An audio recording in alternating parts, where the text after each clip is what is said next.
Tinanggap na ng aktres na si Bea Alonzo ang taos-pusong paghingi ng paumanhin ng entertainment reporter columnist na si Christy Furman, Romel Chica, at Wendell Alvarez. Ito ay kasabay ng hindi pagtutuloy ng cyber libel case ni Bea laban sa mamamahayag.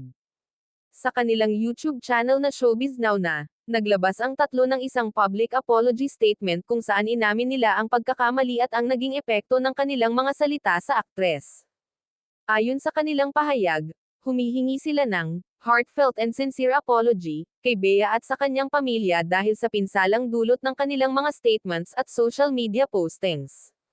Inamin din nila na hindi nila intensyong siraan, saktan, o bastusin ang aktres, ngunit kinilala nilang maaaring hindi naging patas at sapat ang respeto sa kanilang naging mga komento. Dahil dito, nangako silang ititigil na ang anumang commentary o content na maaaring magbigay ng negatibong imahe laban sa aktres. Sa official statement ng aktres sa pamamagitan ng Garcia Lauria Ruanto and Associates Law Office, sinabi nitong tinatanggap niya ang public apology ni Furman at ng iba pang co-hosts co-accused nito. Ayon sa abogado ni Bea na si Attorney Joey Garcia, matapos ang 2 taon ng mga legal proceedings, masasabing napagdaanan na ng usapin ang itinakdang proseso sa ilalim ng batas. Hindi rin umano naging madali ang proseso para sa alinmang panig. Binigyang diin din nito na ang naging desisyon ay hindi act of retreat o concession. Ito umano ay act of resolve na nakaayon sa pagpapatawad.